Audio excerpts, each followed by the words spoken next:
Hey Flatirons, welcome to the last week of this series called New Day. Over the course of this last month, Jim has unpacked his sabbatical of the last 6 months, talked about the stuff he's learned, what God's been up to. We're so glad you're here with us for this last one as he closes up. We want you to know this too. If you need prayer or you just want to connect with somebody from our team, please find us at all the social media platforms or go to our website at flatironschurch.com. Guys, we're so glad you're part of our church and glad that you're here with us for this week.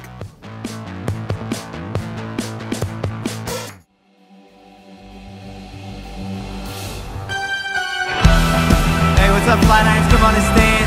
Thanks for being with us. If you're watching online, welcome. Love you guys. Come on and sing.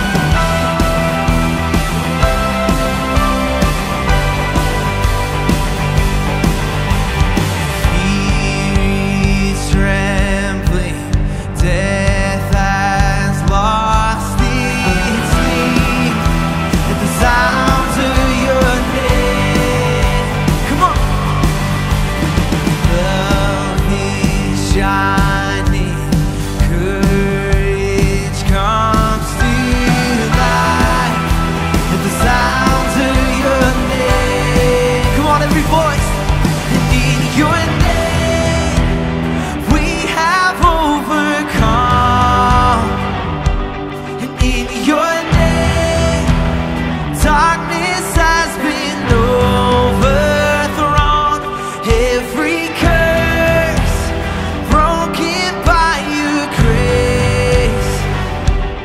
for my God defeated the grave. Come on, that's what we're celebrating this morning. We sing. Hell is shaking, trampled by your word. At the sound of your name, hope is rising. We have sounds of your name, and in your name we have overcome. In your name the darkness has been overthrown, and every curse broken by your grace. For my God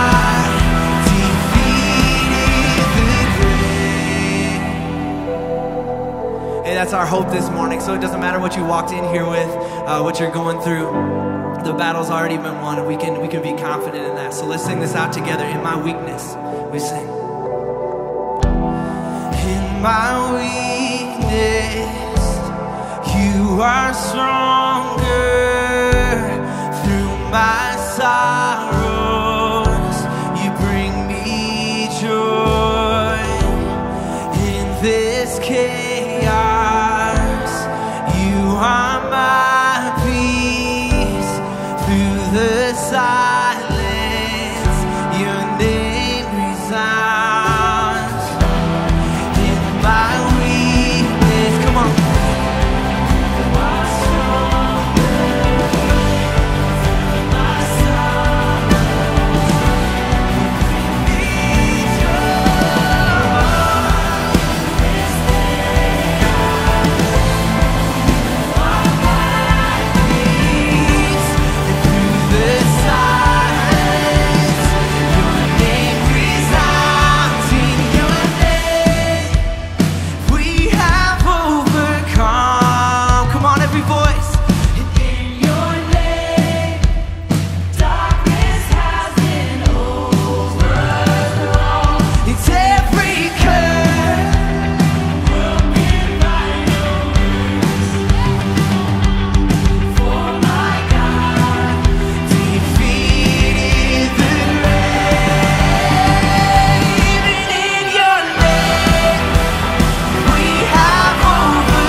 worthy of every song we could ever sing, worthy of all the praise we could ever bring.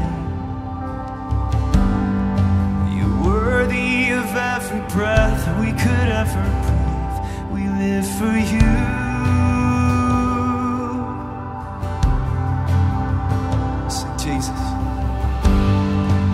Jesus, the name above every other name.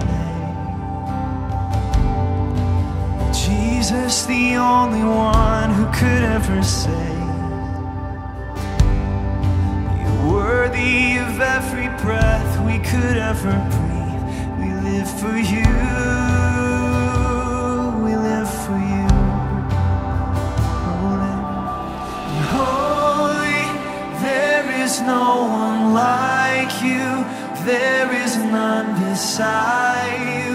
Open up my eyes in wonder and show me who you are, and fill me with your heart and lead me in your love to those around me.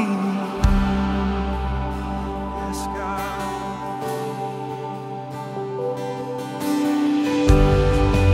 Jesus, the name above every other name.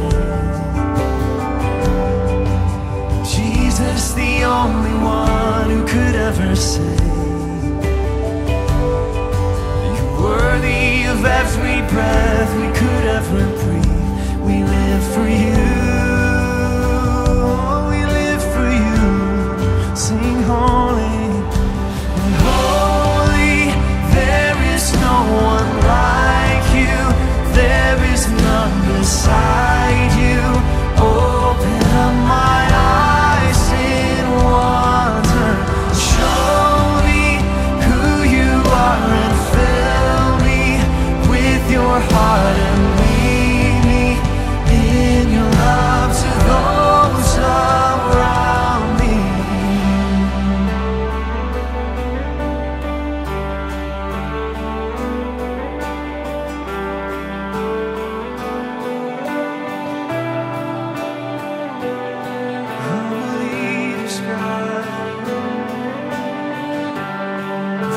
Trust in you, Jesus. We sing, and I will build my life upon your love. It is a firm foundation, and I will put my trust in you alone. And I will not be. Come on, sing it again this morning. I will build my life upon your love. It is a firm foundation, and I will put my trust in you alone. And I will not be. Sing holy, holy, there is no one like you.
Good morning, everybody. Let's pray together. God, we thank you so much for this morning. We thank you for this time together.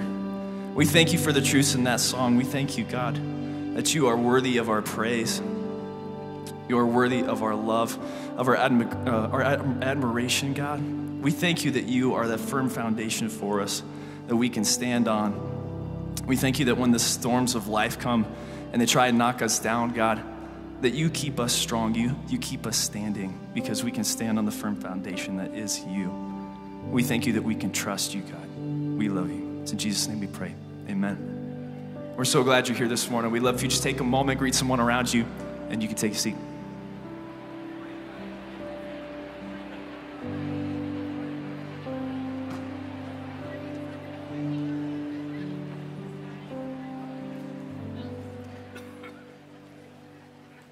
Flatirons, good morning. Good to see you. Hope everybody's doing great.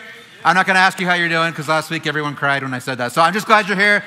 Glad to welcome you in. It's another great day here in Colorado. Hey, if you're joining us online, it's actually a terrible day in Colorado. And I want you to know that it's championship weekend. So maybe you're watching from places like Green Bay, I don't know, or maybe from San Francisco or Nashville, Tennessee, or there's one other team. I don't remember who it is. Wichita. Maybe you're from Wichita. Welcome. I'm glad you're here. Glad your teams are good. Mine's not. This week's the third week of Jim's series coming back. I'm so glad that you found yourself in this place today because I really believe you're going to leave here with something good. And I just got a couple things for us here in Lafayette. It applies to some of you online depending on how close you are to us as well. So I'm glad to welcome you in for this as well. They're both kind of global outreach missions related. And the first one's this. I've been preparing for this announcement all week and thinking about kind of like growing up, going to school. How many of you guys who are parents in here, your kids have Infinite Campus? Anybody have that going on right now? Yeah, me too. And so it actually gives us reminders when my son, who's in 7th grade, doesn't turn stuff in. And so my battery is just dying like constantly. Like the phone is dinging all the time. It's crazy. So the other night I was getting some of his updates because, he's currently got 3 Fs, which is, less than I had, but still not good. And so I was thinking about this announcement I was going to make today because I really believe this. My wife was a teacher. She'd come home when we were first married, and she would just have like breakdowns and cry over this one kid named Dean, who might be here today. Dean, you here? No. And I had this realization a couple years into being married. It took me that long because I'm slow. That my teachers were probably going home and crying about the way that I acted and behaved and the way that I underperformed as a student and stuff like that. And here's what I know. You teachers, and a bunch of you in here are teachers, or maybe, even at the college level, or you work in schools, or you do some kind of non-traditional kind of teaching that I don't totally understand, but it's amazing. You guys are incredible. You give in ways that I don't even understand and can never know. And so I just want to say this. We as a church, we love you, and we support you, and we thank you. Yeah, really do. So all that to say, we have a couple partners that have schools around the world. And so one of them is in Uganda, our partner Musana. They have one of the top-rated schools in the entire country of Uganda, which is really impressive. And then also our partner over in Afghanistan called Sozo has a school that has been running for years. And we send trips over there periodically, but this year our global outreach team has 3 specific teacher trips planned. So there's one that's going to Musana for kind of elementary, or they call it primary teachers over there. One for secondary, or we would say high school teachers here. And then we're sending a trip of teachers over to Sozo as well. And the reason I'm telling you this is that on February 1st, they're hosting an event across the street at the hipster coffee shop called Otis. If you want to go check out all those trips and figure out, you as an educator or as a school professional, what that might look like for you to jump on one of those trips and be a part of what they're doing. So it's February 1st, 7:30 to 9, and they would love to have you join them for free coffee, free desserts. You can look at all the baristas' mustaches and suspenders and just laugh with each other and do that kind of thing. It's going to be a really great night. I'd love to see a bunch of you out there for that. Cool? Second one says, I got a couple of my friends here, so come on up, guys. You guys, I talk about global scope here from time to time. Global scope is not that thing you had when you were 50 at the doctor. That was a bad day. It's something much better than that. Most things are better than that. But these are my friends. This is Rustin, and Rustin lives in Montevideo, Uruguay. Rustin's from our church. We sent him out. He's straight out of Berthoud, Colorado. We love him. And Rustin lives down there full time now for 2 years. Yeah, say hi to Rustin. And this is Christine. She leads a team in Nottingham, England, and she's actually from Atlanta. We had some passport issues to get her here, but she's here. We're glad she's here. So say hi to Christine too, yeah? So the reason I have them up here today is because Global Scope is a partnership that I really love. And what they do is they're on college campuses, university campuses throughout the world and all kinds of cool places like where they're both from and a whole bunch of other places too, doing really significant life-on-life work with people who have never really heard the story of Jesus. And sometimes it surprises people when you hear like England or a place. If you've never been to Uruguay, I can't even tell you how cool Uruguay is. You should check it out. It's a really amazing place. So really cool cosmopolitan cities where maybe you wouldn't expect work to be done because you're like, well, isn't that just Europe? Here's the deal. They're working with students who are a couple generations removed from any kind of real church experience for the most part. And so these guys every day are meeting and contributing and walking alongside students who have really no faith background and really no idea who Jesus is. So what they're doing, I believe, is some of the most important work that I've seen in a really long time. So I invited them up here. They're both kind of on breaks. Rustin goes back to Uruguay on Wednesday. Christine will be around here for a little bit longer. But I invited them up here because I want us as a church to not just to kind of have a vague idea what Global Scope is, but to see, like Jim said to me earlier this morning, he said, "Ben, when I was a kid, missionaries didn't look like this, Like, look how cool these guys are, A lot of people mistake me for Rustin, but this is Zach, I'm right here. Jim said the missionaries had buns where I'm from too, they just weren't man buns, so that's really good. Anyway, they're doing significant work, and I want you to connect to it, see them, come out here and meet them. Some of you in here are maybe at an age or stage in life where you're interested in doing work like they do. Please come ask them questions in the lobby after church. And also, some of us will never go. I got to visit both these guys in the last year and see what they're doing on the ground. Some of us will never get to do that, but we really believe in this work, and we have the means to financially support them. Or even, guys, to go out there and say, how can I be praying for you as you're doing this work every single day that's draining, difficult work? I would love for as many of you as possible on your way out today just to connect with them for a minute. Sound good? Okay. Hey, we have a country song that's about to be played, and when Jim left on sabbatical, I actually stole Tommy's banjo, and I hid it, but they found it. So we're getting ready. Country's back. Jim's back. Tommy, you're welcome. Guys, I'm glad you're here. Have a great day.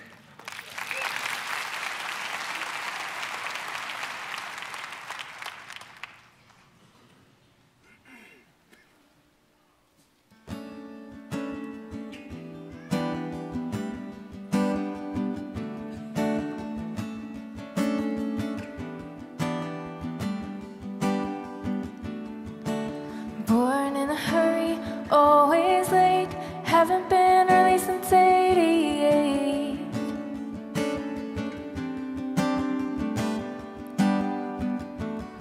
Texas is hot, I can be cold. Grandma cried when I pierced my nose.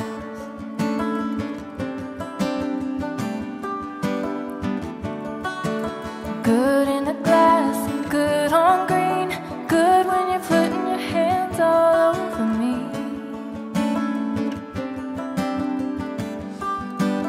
I'm alright with the slow burn,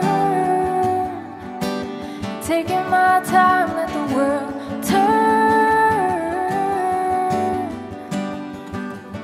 I'm gonna do it my way, it'll be alright. If we burn it down and it takes all night, it's a slow burn. Yeah.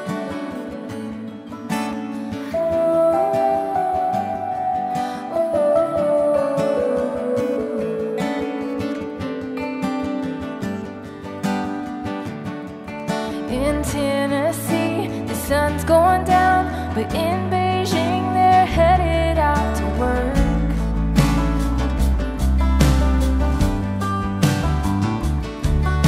The bar down the street don't close for an hour. We should take a walk and look at all the flowers. 'Cause I'm alright with a slow burn, taking my time, let the world turn.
so waiting my turn. I know a few things, but I still got a lot to learn. So I'm alright with the slow burn.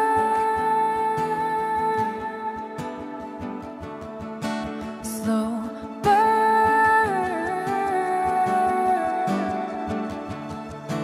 Slow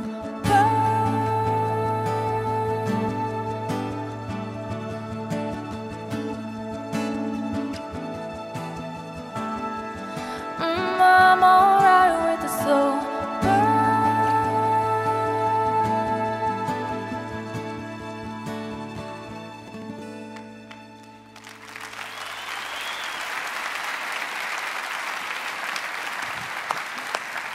So good. It's good. How's everybody? Good?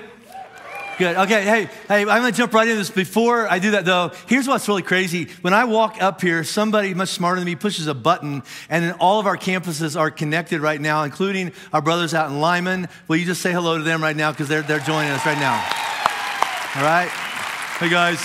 I still want the head tattoo, just so you know that. Anyway, so, today we are kind of wrapping up a series. It's week 3 of a series called New Day, where I've been kind of taking us on a journey with me of the last 6 months of my sabbatical, where God has been using some really wise leaders in my life. And I always say, he put me in time out. But what I mean by that is I removed from having to carry all the responsibilities of leading Flatirons for a season, so that I could not just rest because I was tired and it was coming out sideways on people, but also I could wrestle with God, you know what I mean? Wrestle with my own broken thoughts and a lot of memories that I'd kind of suppress and put back. And then I had all these risk managers. We talked about that a few weeks ago, like these things that we do consciously and unconsciously to kind of keep ourselves safe, right? And but that's like running your life on a broken operating system. It's a matter of time till it all falls apart. And that's kind of what happened.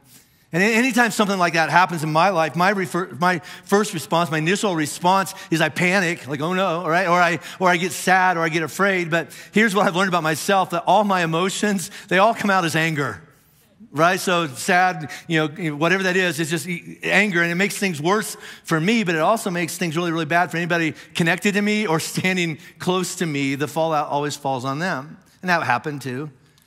But after all the kind of the dust settled and the smoke kind of cleared, I've always said the same thing. And because people ask me like the real scoop all the time, I want to be honest with you. For me, sabbatical was a gift from God.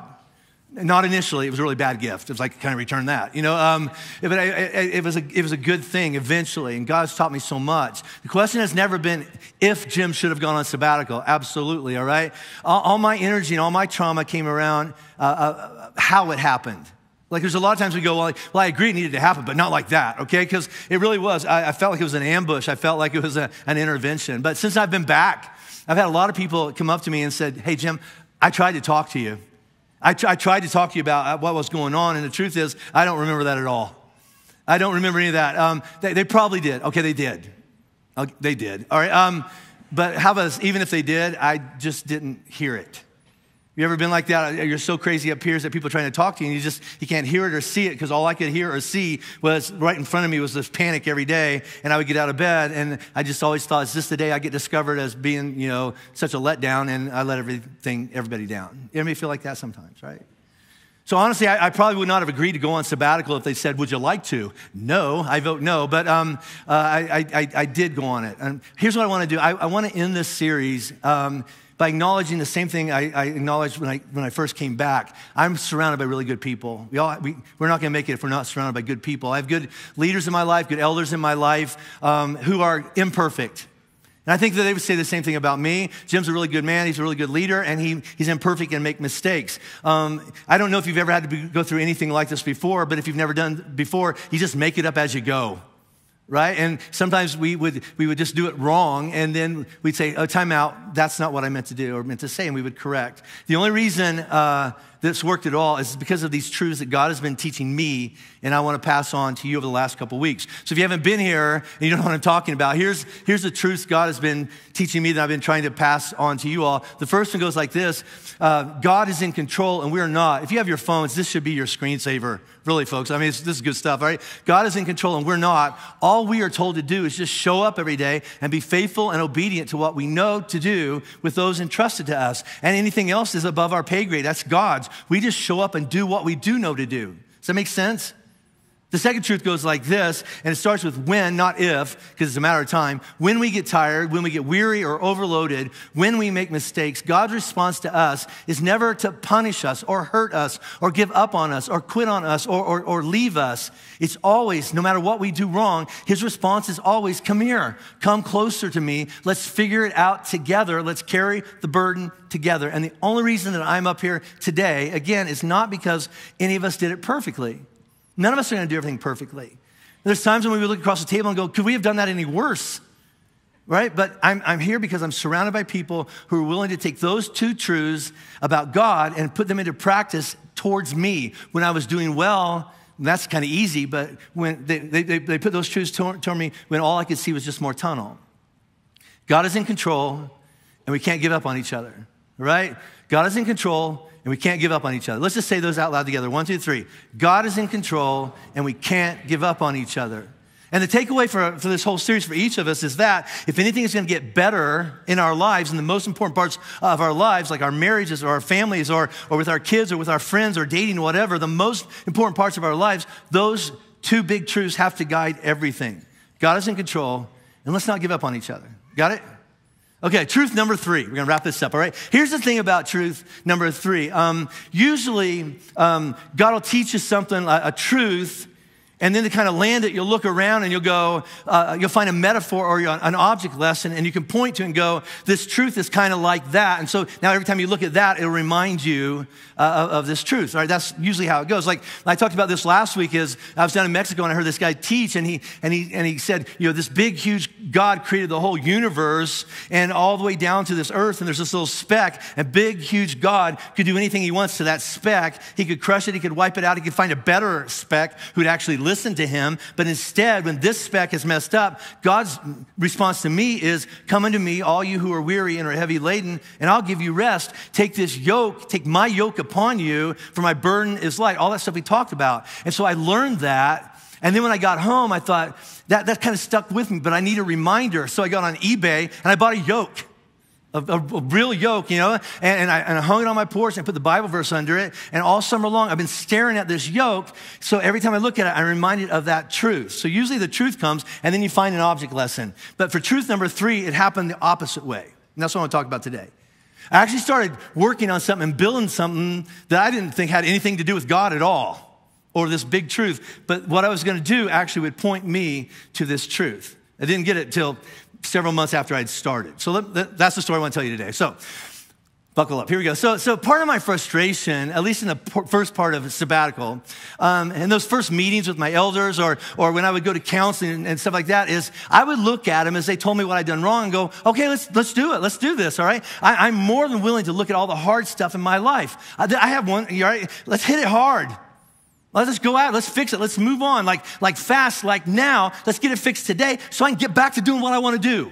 Can we just move it along? I mean, really, honestly, what did I do that was so bad that they had to ship me off to Siberia for 6 months? Come on, right? I mean, I would look at them and I have 6 months.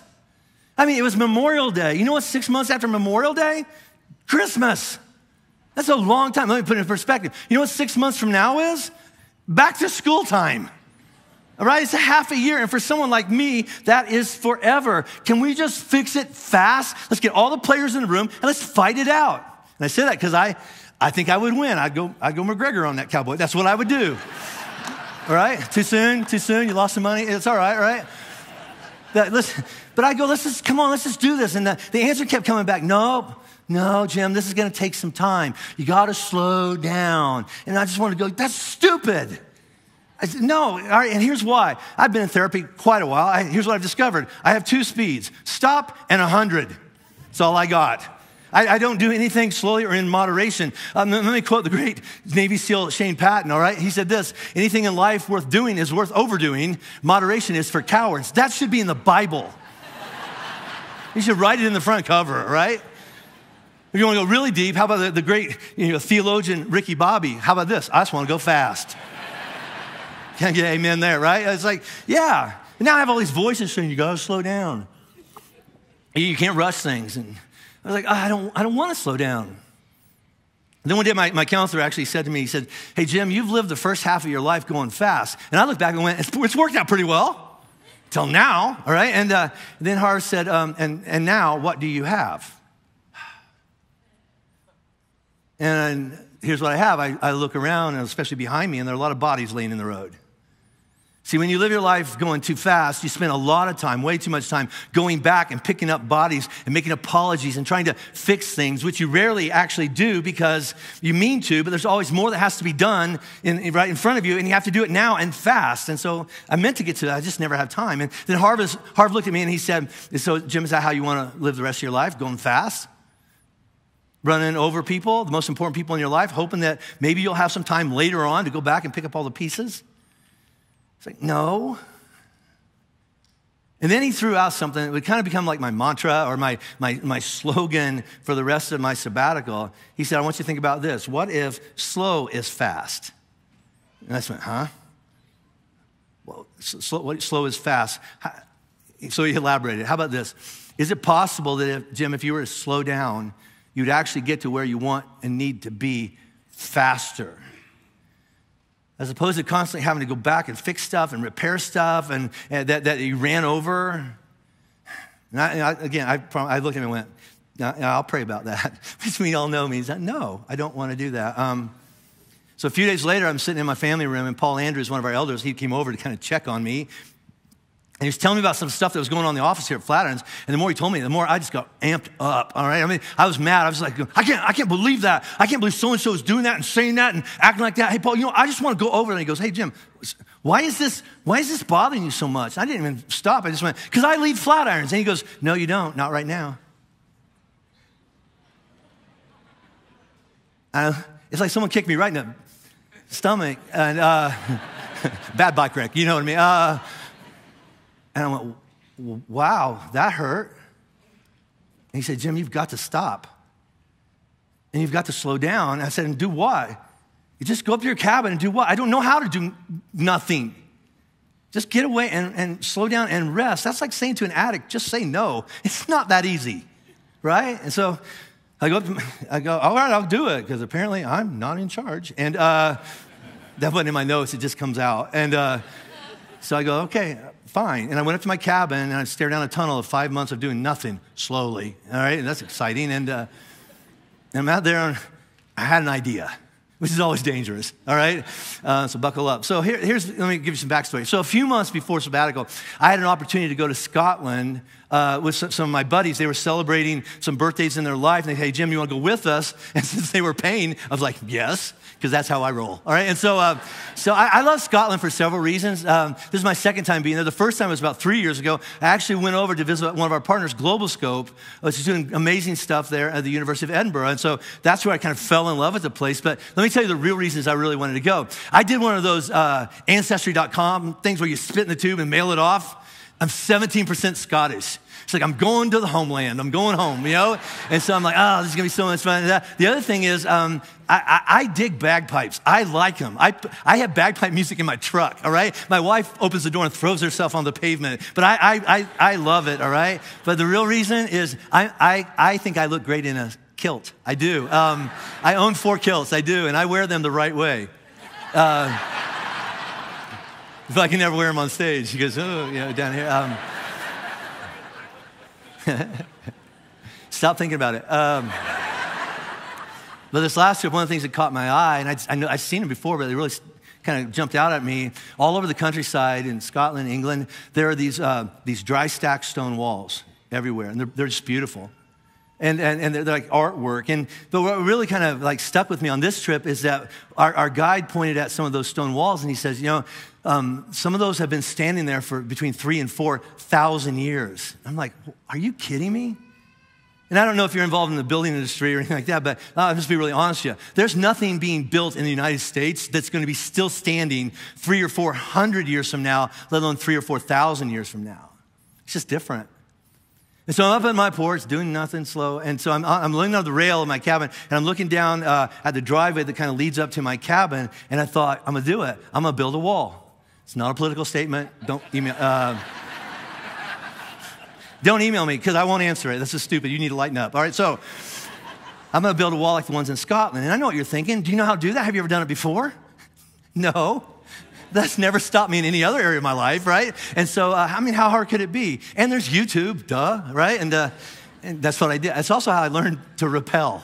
I don't recommend that, but that's a true story. Anyway, so I informed my counselor that my next appointment, go, hey, Harv, I'm going to build this wall, and it's going to become this metaphor for my sabbatical. And initially, I was just thinking slow is fast. I had no idea what that really meant. Here's what I was about to learn. I'm going to have to go slow. See, here's what I've discovered. I was going to need a lot of rocks. And rocks are heavy because they're made out of rock. Right? And after the first few, so you can find some right around the cabin. This is easy, all right? But then when you kind of use up all those, then you have to go way out in the mountains and you have to dig them out of really, really remote places. And here's the other thing that made it slow is that my cabin sits at 8,200 feet and there's no air up there. And so if you go too fast, you'll wear out and you'll have to quit at least for a while. Or if you go way too fast, you'll wear out and die because like, boom, I'm dead. And they'll find me in the woods, all right? So fast is not an option. So I said, I'm going to do this. And so on June 22nd, I started picking up rocks, all right? Some of them were like this big. Some of them were like this big, all right? And so I started gathering them around the cabin, and then I went out to more remote places around the cabin, and I would put 20 or 30 of them in the back of my four-wheeler. That's all the suspension could handle, right? Then I would drive them back down the hill and to the side of my driveway, and then I would unload them, and then I would go back and I would get another load. And sometimes, especially at the beginning, and I wasn't used to it, I would put 4 or 5 maybe big rocks in the back of my four-wheeler, and then I'd be out of breath, and I'd look at Murphy, my dog, and go, buddy, we got to sit down, all right? And so I would go sit down on a stump or another rock, and sometimes I would think about you. I'd be up there on a Saturday or Sunday, because I wasn't allowed to come to church, and I think about you all, and I'd sit out there and I go, I wonder if they're singing a song, what song they're singing right now, and I wonder if Ben's teaching. And some of those Saturdays and Sundays, I prayed for you, some of them. Some of them, I just got madder. It's like, I cannot believe they're singing and I'm not there. I mean, it's like, and then I just go back to work. It was a roller coaster.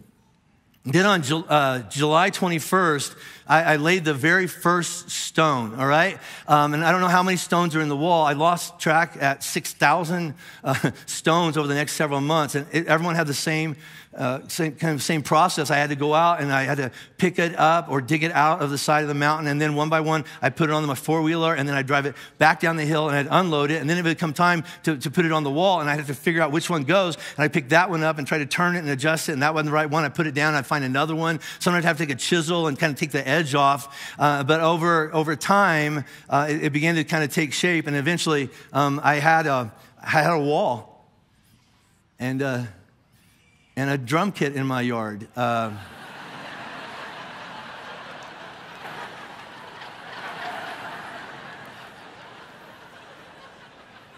That's weird. And a few days, some buddies would come up and go, hey, you want to help? And I was like, yeah, but most of the time, it was just me and Murphy, my dog, and Jesus in the mountains working stuff out, building a wall. Now, that's the story, all right? That's the story. Now, let me tell you the truths that God taught me and is still teaching me through that experience. Some of them are obvious and some are not so obvious. And I know you didn't come here going, I hope it's a wall building lesson. It's a parable. We're going to get to Jesus in just a minute, I promise. So let me go back to the truths that God's been teaching me. The first one I've already mentioned, slow is fast. This stuff is good. You should write this down, all right? So here's the application of that, and this is just true. The most important things that are built to last for a long time always require you to go slowly, because if you try to go too quick, too fast, first of all, you'll spend way too much time going back and repairing or rebuilding than if you had just slowed down in the first place and done it right the first time. That's just true. And if you go too fast, here's the other thing is you'll wear yourself out or you'll get hurt and then you'll have to quit the project altogether. Not because you don't want to keep working, you just can't. It's just not, you don't have anything left. Remember, this is a metaphor. We're not going to talk about walls, all right? The second truth I learned was this. So this is called a dry stack wall, meaning there's no concrete, there's no mortar in there, there's no adhesive like artificially holding the pieces together, okay? So because of that, the most important stones are the foundational stones. If you were to come up to the mountains with me, so where's the foundation? You wouldn't see it because I had to dig a trench. It's actually underground. You will never see it. But if you get the foundation wrong, the wall will be weak and it will collapse. Probably not this year, but eventually. The third truth that goes like, was taught me to me by my good friend, his name's Scott Grubbs. He's a professional mason. He works with bricks and rock for a living, and he came up to inspect what I had built so far and give me some pointers and some tools. And so as we were talking and looking at this wall, he said something that was so profound. I don't think he understood how profound it was. I actually looked at him and I went, Scott, that's going to preach. And it is, all right? He said this. He said, stonemasonry, working with rocks and bricks, stonemasonry is a series of constant adjustments, which means this. When you build a wall like this, every stone has to touch every stone around it. It has to be connected to the stone next to it or above it or below it. It has to support it and be supported by it. And here's why. Because when the weather changes, and we all know the weather changes big time here in Colorado, right? Or we live at the ground, when it swells or shifts and things like that, pressures from above or pressures from below, it will actually put pressure on the wall. And if you build it the right way, it will cause the stones to actually lean in on each other. And the more pressure it comes under, the stronger the wall comes over time. It's nuts. But if there are any gaps in this wall, any holes, any empty spaces, any unsupported rocks just kind of hanging out there, eventually the wall will fail. Again, not this year, maybe not next year, but eventually, inevitably, it will fall apart. The fourth truth goes like this about this wall. It goes like this. If the worst thing that you can imagine were to happen to it, something catastrophic, like somebody backed their truck into it, hypothetically. Well, all right? You don't lose the whole wall. All right? Here's what I learned, all right? It's possible to fix and repair the broken part of the wall so that it's even stronger than before. Now, Jesus was the best teacher ever. All right? He's just the best teacher ever. And he was such a good teacher that he could look out and read his audience and he'd say, hey, today I want to tell you a story about farming, or I want to tell you a story about fishing, or I want to tell you a story about raising sheep. And today I think he'd say something like, hey, I want to tell you a story about building a wall. But really he was explaining these deep spiritual truths about God and about life. And then he would find a metaphor and say they're kind of the same, this unfamiliar spiritual thing and this thing that you do every day. And then people like us would connect the dots and go, well, now I finally get it. I understand it, and now I'll remember that. And that's what I want today to be for us. Now, let me explain. So let's go back to some of those truths, and I've combined them, all right? Slow is fast, and the most important things that are built to last always require you to go slowly, and the most important stones are the foundational stones. And this is pointing to a spiritual truth. We're not talking about a wall. You got to go slow. It's going to take a long time, and you got to get the foundation right.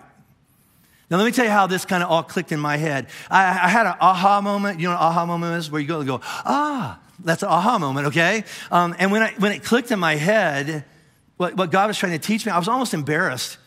Because I never, it's right in front of me, and I've never seen it before.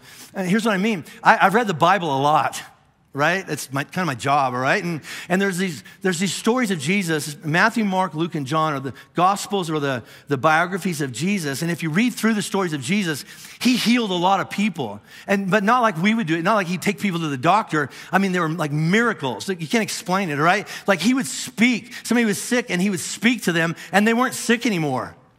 Who can do that? He could heal broken bodies. Like one time, he found this guy who had been blind since he was born, and this is great. He spit in the dirt and took mud and rubbed it on the guy's eyes and said, now wash your eyes. And he washed his eyes, and he could see.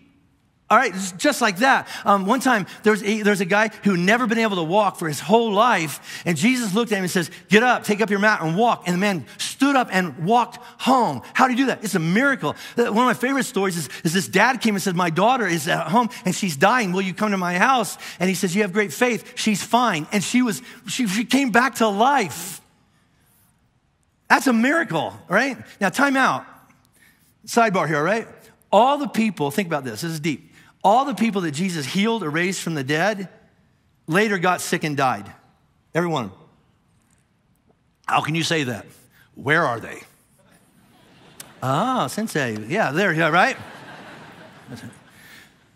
You know what Jesus never healed instantly? He could do bones and he could do, all that. You know what he never healed instantly? A person's character. And I miss this. And you got to think about this. You can't find one story in the whole Bible of Jesus putting his hands on a person, and when he took them off, they were never greedy again. It's not in there. There are no stories of Jesus taking mud and rubbing it on a guy's eyes, and this guy maybe had struggled with pornography his whole life, and then he rubbed mud on his eyes, and when he washed his eyes, he never looked at anything with lust in his heart ever again. It's not in there. There's no accounts of a person who was really angry and bitter coming up to Jesus and saying, Jesus, do something, and then Jesus did it, and they walked away, and they were no longer bitter or angry for the rest of their life. They became this peaceful, loving saint. It's not in there. Wouldn't it be great if it was? It's not. See, when it comes to the parts of our lives, most important parts, the parts that we look at and go, that's just who I am. It's the part of me that makes me me. It's the part of me that lasts forever. Those parts always take a really long time to build. And when they get broken, they take a really long time to repair. This part of our life, it's not an event. It's a journey. It's always a journey. So what's that mean? Well, here's what it means for me, and this is, again, I missed this. This clicked in my head and heart in late November. Just a few weeks ago, all right? My sabbatical was kind of wrapping up, and so I went up to the cabin because I spent a lot of time up there, but I knew I was coming back here, and I wouldn't be able to do that anymore, and so I kind of walked around, I walked my wall, and I just went through all these memories, and then about halfway through it, I stopped, and here's what I kind of clicked in my head, is that the person I was when I laid those rocks and the person I was when I laid those rocks 3 months later were not the same man. I'm not the same person. Those stones down there, those were laid, and everyone was with anger. You should have seen it. I was like, and there's confusion, and there conversations in my head were blaming people and accusing people. There's just profanity going through. I just can't believe they did that. But by the time I got down here to this end, weeks, months later, right, my thoughts were more about asking for forgiveness rather than demanding apologies. That was about, I want truth. I want justice. I want vengeance. And when I got down here, it was much more, I want grace. I need forgiveness. I want to heal. So when did it change? I don't know. I wish, all right? I wish I could go, magic rock right there. It's amazing. That rock right there. Now, I don't know. I can't put my finger on when or where on that wall it changed. I just know, here's what I did. I just kept coming back every day and doing what I knew to do. I showed up and I did the work of what was in front of me. I was trying to build on a new, strong foundation. Does this sound familiar? I just tried to be faithful and obedient to what God had put in front of me that day. That's all I could do. Everything else is out of my control. And after several months, I got down here and there was a long way to go. I'm not done. But write this down. This is just good. You can't go fast, but you have to keep going. Right? You can't get there all at once, but you have to keep going. We don't quit, right? So next, look at this. So this is prophecy, or this stonemasonry is a series of constant adjustments. Write this down. So is marriage and parenting and friendship and dating, every important part of your life. It's a series of, okay, we got to change it just a little bit. We got to adjust it just a little bit. See, I spent a lot of my time praying, not for the world or, I spent a lot of time building this wall, praying for individuals. I did this. I would pick up a rock and go, hey, as I'm putting this rock in place, I'm going to pray for Robin, my wife. Pray for what's going on in her life and in her health, things like that. And then I get another rock and I pray for my daughter or my son or their spouses or one of my grandkids. I pray for them by name. And here's the truth I discovered as I did that over the months, is there's, just like this wall, there's no relationship that you can say, there, it's good. I don't ever have to pay attention to it again. It's fine. No. Here's the other thing. You can't approach every stone the same. They're all different. You can't approach any relationship like you did another relationship. Everyone is different. And here's the other thing is, and you can't take a relationship and kind of think it's in place and go, well, it's not perfect, but it's good enough. It'll be all right for a while. We can't do that with rock. We can't do that with each other. Here's what I mean is you have to be sure that the most important people in your life don't lose contact. You have to be touching. You have to be supporting one another and being supported by them. And here's why.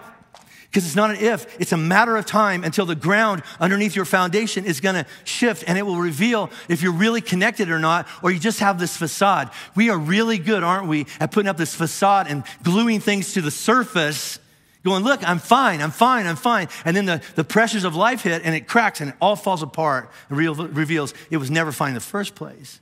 Does that feel familiar? Yeah.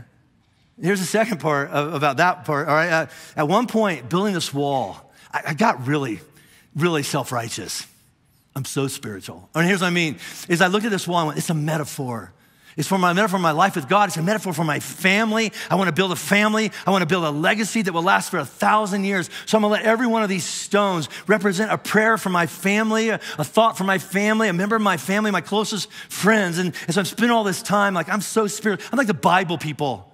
You know, something happened, they take rocks and pile it up and going, oh, God did something good here, all right? And then about 2/3 of the way through the summer, I realized I was actually neglecting spending time with my family because I was up in the mountains by myself building a wall to represent the bond I had with my family. That was an awkward day. Hey, babe, I can't hang out with you. I got to go build a wall for you, right? And that's convicting, though, because I'll just speak for myself. How many times have I run off to work or done something for God or whatever that is, and I tell myself and I tell my family, but I'm doing it for you. I have to be gone some more, but I'm doing it for you. I've neglected the very family I'm claiming that I'm trying to provide for. Anybody relate to that? Yeah, that is so convicting to me that I don't even want to talk about it anymore. We'll just do another series next year on that one, okay? So, but let me look at this last truth, and then we'll connect some dots. And this, I think, is the most important one. Look at this. It's possible to fix and repair the broken parts of the wall so that it's even stronger than before. And we're not talking about walls. So you could actually say it's possible to fix and repair the broken parts of my life so it's even stronger than before. It's possible.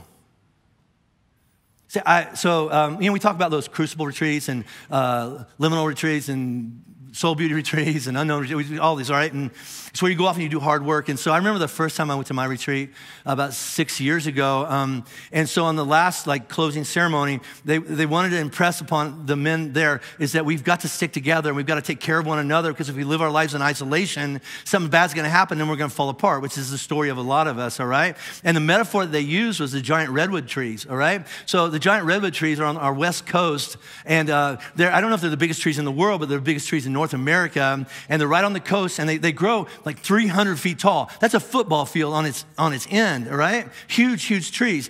But their roots only go down 10 or 20 feet, which doesn't make sense, right? Because there's big winds coming off the Pacific Ocean. But these trees, they don't go down very deep, but they take their roots and they go way, way, way, way, way out. And there's another redwood tree sitting over here, and its roots come this way, and then the roots intertwine together, and they actually hold on to one another. So when the wind blows, they take care of each other, and they support one another. And I think that's a great picture. I think it's a great metaphor for how we need to hold on to one another and support one another so we don't fall down in isolation. It's a great picture of yoke up with me.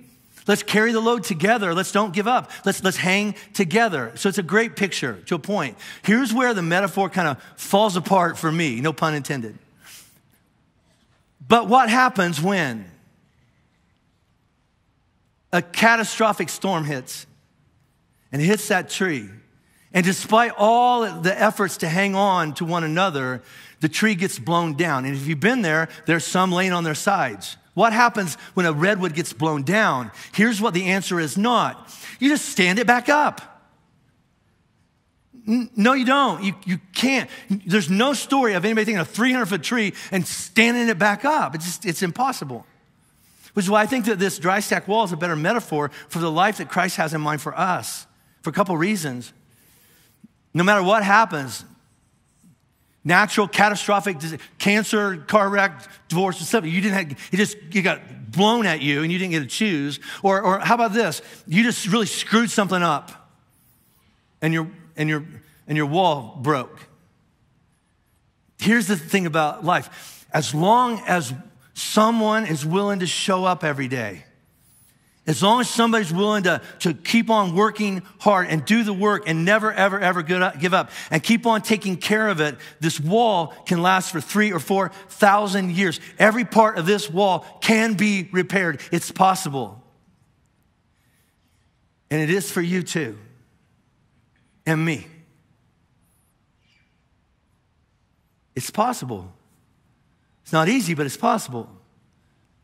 Now, if you notice, I've only got like a couple minutes left, and I haven't mentioned any Bible verses, all right? And there's no shortage of Bible verses I could have referenced. I'll give you a few off the top of my head. One of my favorites is in Matthew chapter 7. Jesus says, the person who hears these words of mine and puts them into practice is like a wise man who builds his house upon a rock. And the storms will hit your life because you're on a good foundation. It won't fall down. There's other verses about Jesus is like the foundational cornerstone, and the whole house depends on him. There's no shortage of stories and metaphors and parables about rocks and walls in the Bible. But when I look at the wall behind me, there's only one word out of the Bible that comes to mind for me. You know what it is? Peace.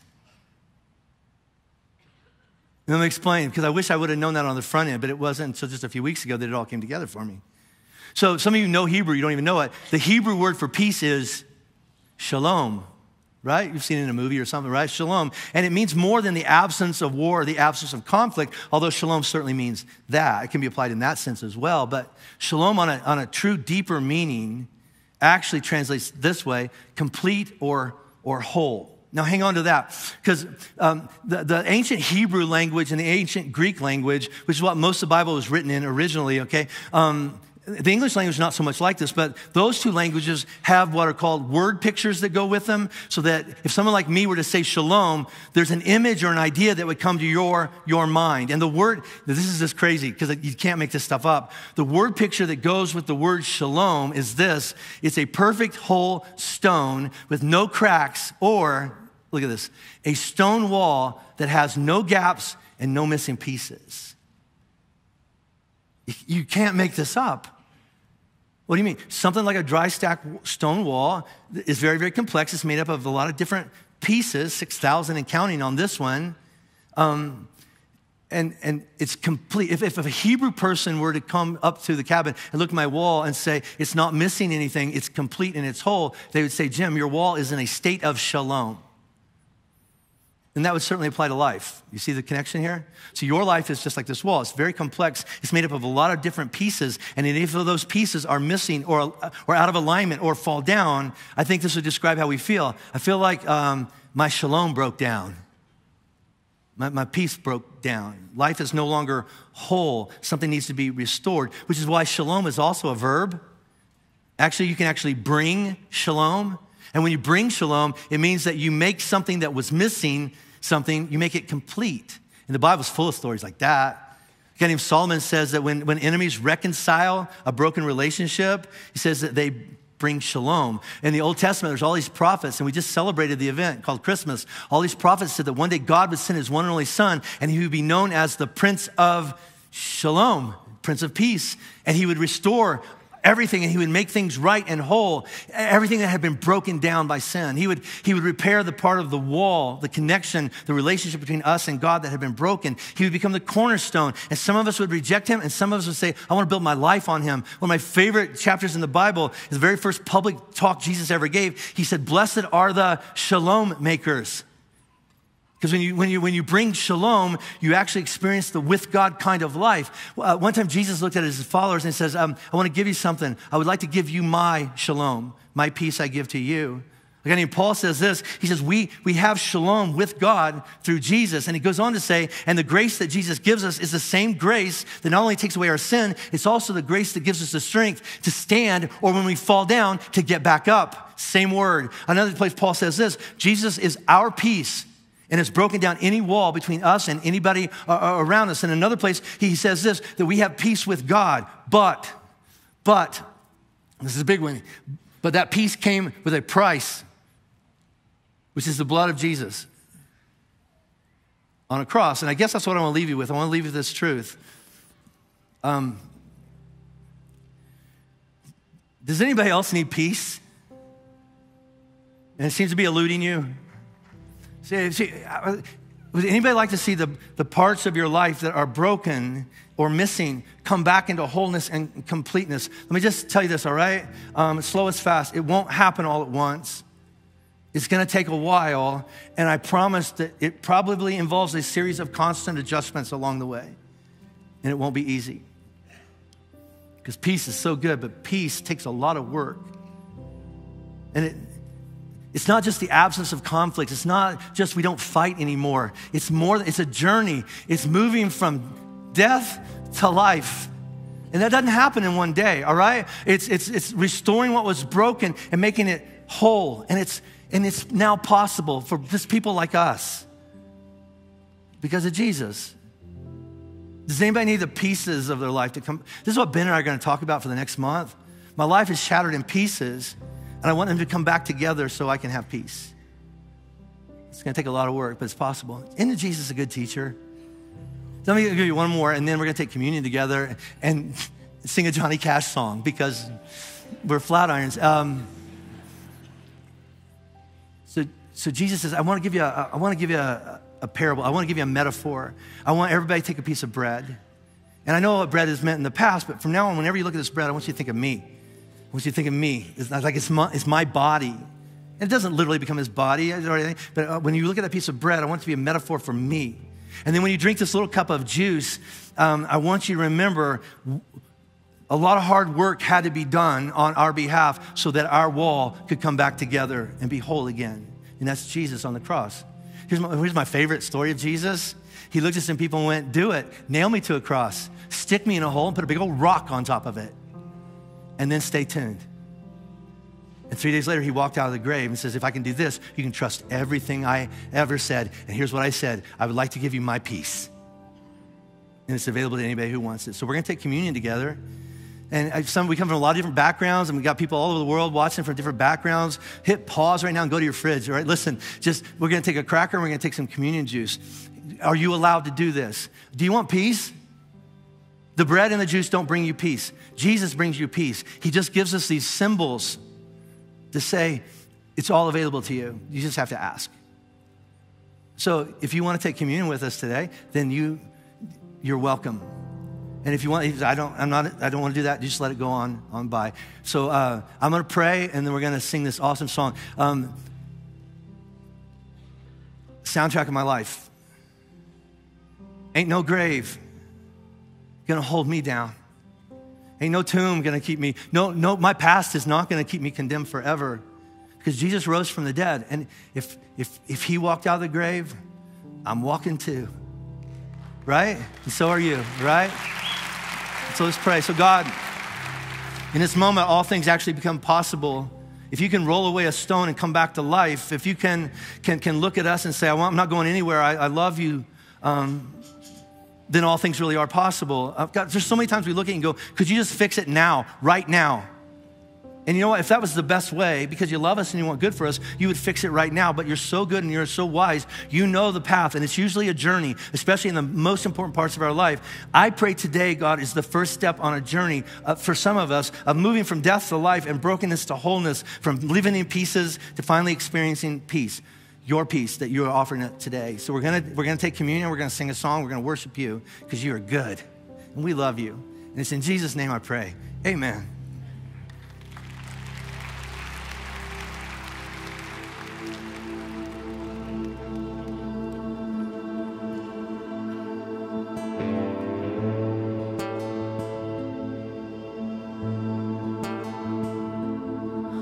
Shame is a prison, as cruel as a grave. Shame is a robber, and he's come to take my name.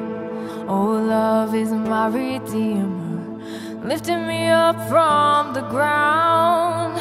Love is the power where my freedom song is found.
Lamb of God was crucified, and he went on down to hell, and he took back every key, and he rose up as a lion.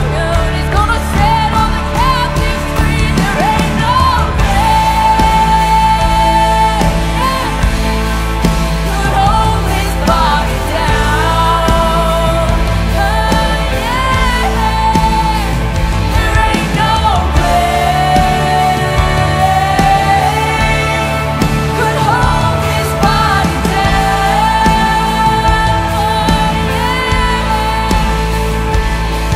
When he heard the trumpet sound, he rose up out of the ground. There ain't no grave could hold his body down.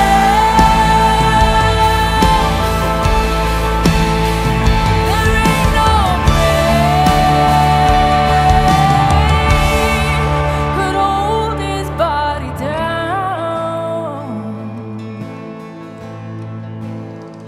There ain't no grave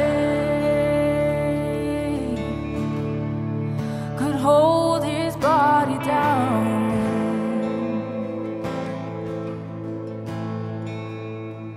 If you walked out of the grave, I'm walking too. If you walked out of the grave, I'm walking too. If you walked out of the grave, I'm walking too. Yeah. If you walked out of the grave, I'm walking too. Oh, if you walked out